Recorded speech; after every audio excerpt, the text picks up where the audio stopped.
여러분, 경제 뉴스나 뉴스를 보면은 몇십 년 동안 한 번도 좋다라고 이야기하는 기사는 찾아볼 수가 없어. 사실 매일이 위기. 그거에 더불어 우리의 삶도 유사이래로 특별히 서민의 삶이라는 것이 위기가 아닌 적이 없었어요. 그것이 사실입니다. 그런 말이 있죠. 경제는 심리다. 경제는 심리입니다. 어떻게 생각하느냐에 따라서 같은 경기지만, 같은 경제지만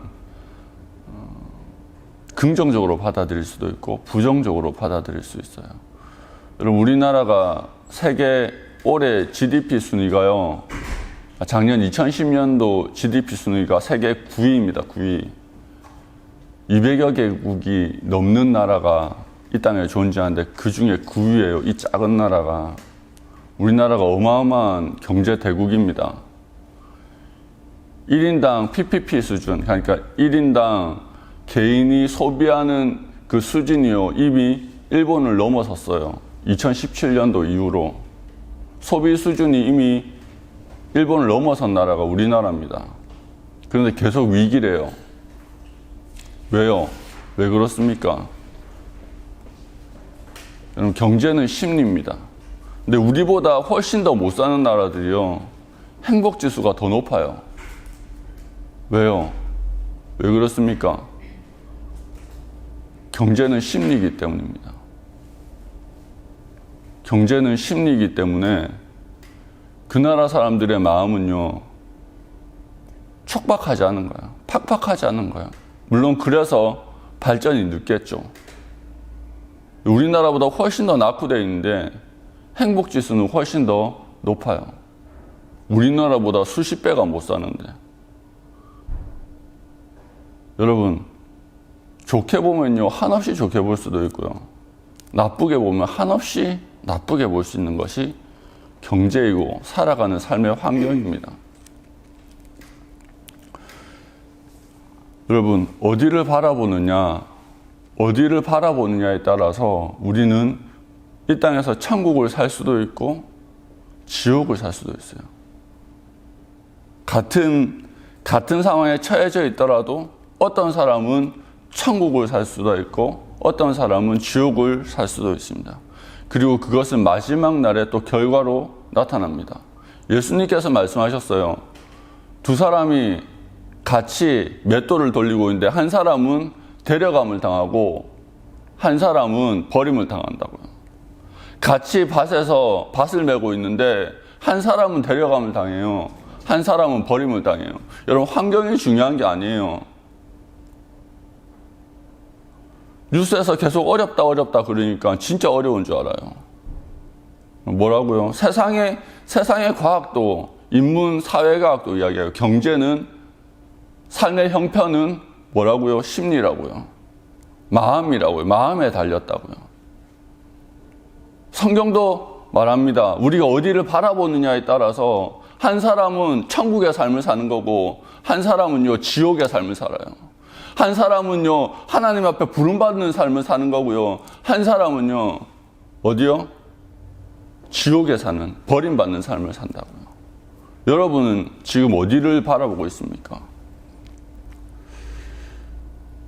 여러분, 한나라는 한 여인이 계속 본문에 등장합니다. 연약한 여인입니다. 아이를 낳지 못해서 대적 분이나가 너는 여인이 되어서 한 남편의 아내가 되어서 그 남편에게 아이도 못 나눠주고 그리고 가정에 전혀 도움이 안 되는 여자라고 공격을 당하지만 그게 사실이니까, 아이를 못 낳아준 게 사실이니까, 잉태 못한 게 사실이니까 반항도 못하고 변명도 못하고 그냥 마음속에 상처만 가득한 거예요. 이 여인은 죽어가고 있었습니다. 여러분, 인터넷 악플을 보다가 죽어가는 연예인들이 있죠. 그리고 한참 사회적으로 문제되었던 것이 청소년들이 마음에 안 드는 아이 카톡 초대에 초대해가지고 조리돌림을 하고, 그것 때문에 아이들이 삶을 내려놓고 목숨을 끊고 그런 일들이 비일비재했습니다. 사회적 문제가 되었습니다. 여러분, 큰 사고 때문에 사람이 죽는 게 아니에요. 마음이 죽기 때문에 죽는 겁니다. 욕설, 비방, 그리고 모함, 마음의 공격들이 심해지면요, 사람의 몸이 죽기 전에 정신이 서서히 죽어가고 끝내는 육체적인 죽음이 찾아옵니다. 한나도 그랬어요. 여러분, 한나가 기도할 때 어떻게 기도했다고 그랬습니까? 한나가 기도할 때 옆에서 바라보는 엘리가 뭐라고 그랬어요? 독주를 끊으라 말했죠. 술 취한 줄 알았어요. 포도주를 끊으라. 술주정 부리는 줄 알았어요. 소리도 못 내고, 여러분, 너무 고통스러우면요, 비명도 나오지 않습니다. 세상으로부터 버림받은 것 같고, 세상으로부터, 그리고 자기가 살아가던 사회로부터 추방된 사람은요, 그 순간 죽어요. 저는 그걸 경험해봐서 합니다. 죽을 것 같아요. 죽었으면 좋겠어요. 아마 그 마음이었을 거예요. 여러분, 한나는 그 마음으로 그냥 버티지 않았어요. 그 마음 그대로 들고 하나님께로 찾아갔습니다. 성전에 올라갔어요. 그리고 그 마음을 그대로, 그 죽을 것 같은 마음을 그대로 하나님 앞에 올려드립니다. 여러분, 이렇게 기도한 적이 언제입니까? 지금 힘들어요? 힘들어요. 죽을 만큼 힘듭니까? 그런데 왜 기도하지 않습니까? 비명조차 나오지 않을 그 고통 가운데 하나님 앞에 왜 비명을 지르지 않습니까? 마음으로 통곡하지 않습니까? 걱정은 하고 우려는 하고 염려는 하는데 한나처럼 하나님 앞에 나아가서 기도해 본 지가, 눈물 흘리면서 가슴을 뜯으면서 기도해 본 지가 언제입니까? 가슴에 손을 얹고 생각해 보십시오. 내가 언제 이렇게 기도했지? 언제나 이렇게 간절했지? 하나님이 한나의 태를 닫으셨어요. 이 한나가 아이를 낳지 못하는 것은요, 하나님께서 그의 태를 닫았기 때문에, 그 태를, 아이를 낳지 못하게 닫았기 때문에 일어난 일이었습니다. 여러분, 하나님으로부터 말미암은 그리스도인에게 일어난 수많은 일들, 믿는 자들에게 일어나는 수많은 사건들요, 그 모든 것들이 하나님의 손 안에 있습니다. 그 모든 키를 하나님께서 가지고 있어요. 그래서 정말로 힘들 때 누구한테 가야 돼요? 하나님 앞에 가야 돼요. 하나님 앞에 나 죽겠다고 소리쳐야 돼요. 한나의 딱한 사정과 그리고 술 취한 듯이 기도하는 그 모습을 보고 엘리가 처음에 오해를 하죠. 그런데 한나가 그 모습이 너무 고통스러워서 했던 기도라는 것을 엘리한테 알려주자 엘리가 보인 반응이 무엇입니까? 축복하죠. 처음에는 나무라다가 엘리가 축복을 합니다. 엘리가 어떤 제사장이라고 그랬어요? 타락한 제사장입니다. 그의 아들은요, 하나님 앞에서 반드시 죽이겠다라고 말한 그런 악한 제사장 가문이었어요. 타락했어요. 영적으로 온전치 못했어요. 그런데 한나의 기도의 모습과 그의 설명을 듣자마자 뭐라고 그럽니까? 엘리가 축복해요. 여러분, 한나의 기도의 모습이요, 어느 정도 간절했냐면요, 타락한 제사장조차 축복할 정도로 간절했어요. 그 기도를 주님께서 듣지 않으셨겠습니까? 여러분, 이렇게 간절하게 기도해 본 적이 있으십니까? 죽겠다라고, 딴 거는 못하고 밥도 안 들어가서 기도밖에 할 수밖에 없는 상황.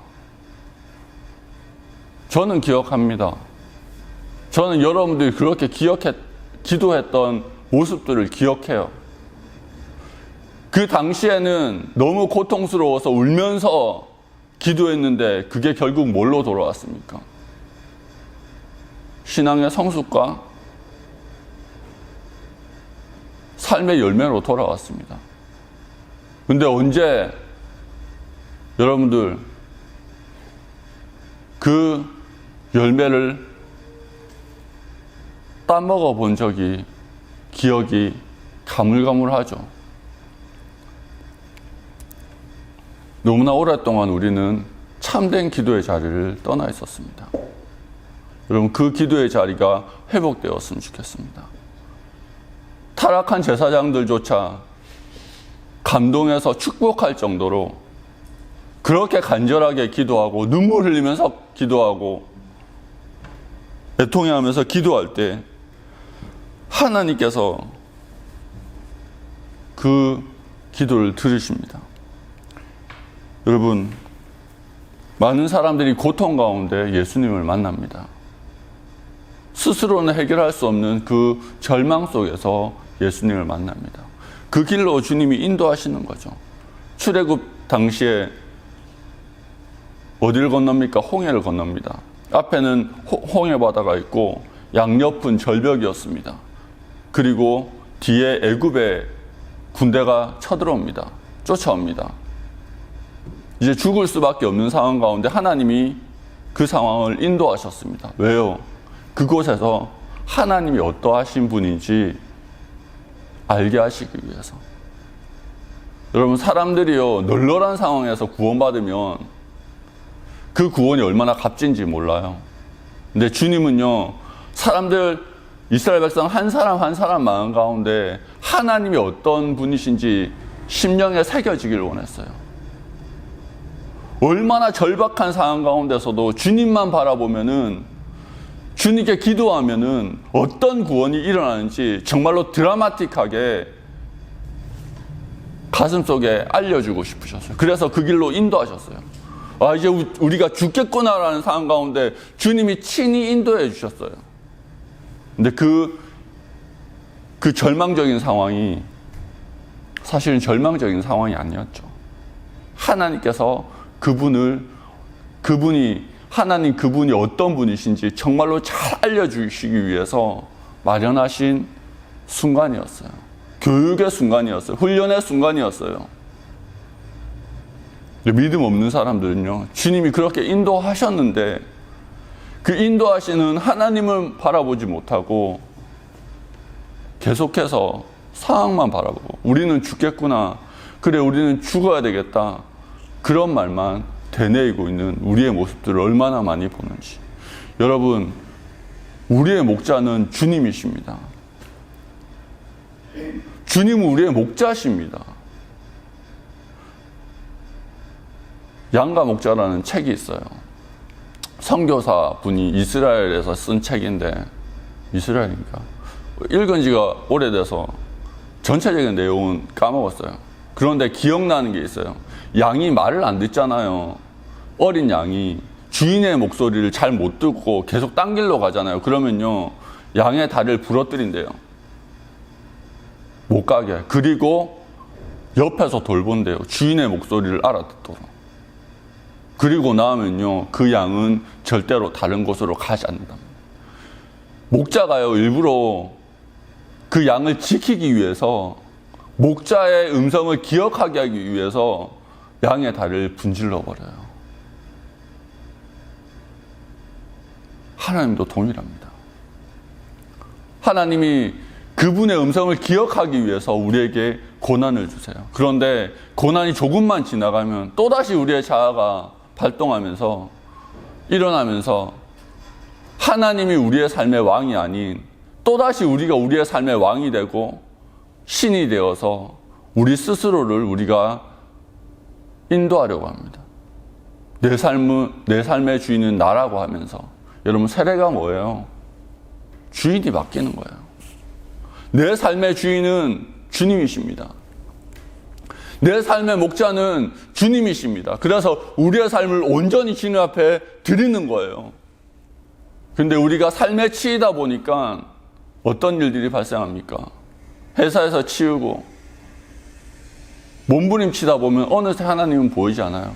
그리고 또다시 하나님이 보이지 않으니까 또다시 내가 스스로 내 삶을 이어가기 위해서, 내 삶을 지탱하기 위해서 노력하다 보면 점점 기도의 자리, 하나님의 음성을 듣는 자리에서는 점점 멀어지고 결국 하나님 없는 사람이 되어져 버립니다. 그러니까 주님이 계속 우리에게 고난을 주시는 거예요. 내 음성을 들으라고.